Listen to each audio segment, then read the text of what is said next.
Hey everyone, I'm Jack Fossett, and today we are taking a look at the Everyday Overdrive from Hoopla Pedals. For something that seems relatively simple, this actually has a lot going on. It's a great, versatile overdrive. This is from a small, relatively new company, and it's a well-done enclosure. The graphics are great. They look flashy. The color printing is all done really well. It's got the top-mounted jacks, which is nice, so it's very pedalboard friendly.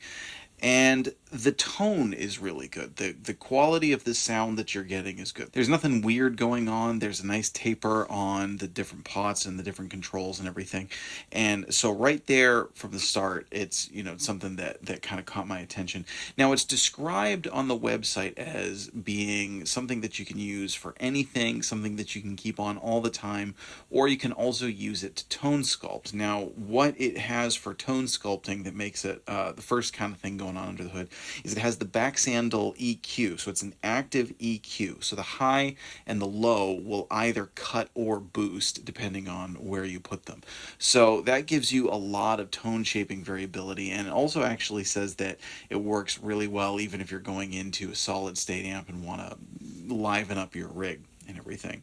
Now the gain has quite a sweep on it too. It can go from very, very clean and a nice boost, pretty transparent, really into a good middle ground overdrive, kind of mid-gain overdrive. And when you crank it, especially if you push the highs and boost the highs a little bit, I actually thought it had hints of distortion kind of sound. It almost sounded somewhere in a British realm, or even like a hint of a rat going on. If you really cranked the drive, it can get a nice natural sounding overdrive to it, but it also could really get that grind, and especially that kind of like upper mid-rangey grind when you really push the gain. And again, if you kind of use the EQ in conjunction with it.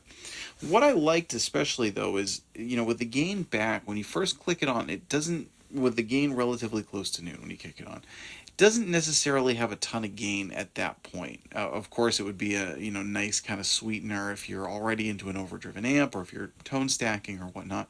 But what I liked about it was what it did to my signal. It made it kind of like where an amplifier, there's a point where an amplifier gets to, where when you start turning it up, it's not getting to a point where it drives, but the compression is starting to kick in. And so you're getting this sort of sag and sink to it that almost gives you the idea of overdrive, even though it's not actually overdriving. But like when you hit a chord, especially if you dig into a chord when you're at this point on an amplifier, the way that it sort of sinks and squishes, and the notes just have kind of a different sort of roundness to them. You feel like it's heavier, even if it's still a totally clean sound. It's not like a compressor pedal. It's not like the click and the squish that you would get from a compressor pedal. It's a different kind of sound. If you've played tube amps live, sometimes you probably know what I'm talking about. This pedal kind of gets that sound. So even if there's not a ton of clipping going on, it sweetens your tone. It kind of rounds out your notes a little bit. Again, not in like a compressor way, or even not in like a tube screamer way.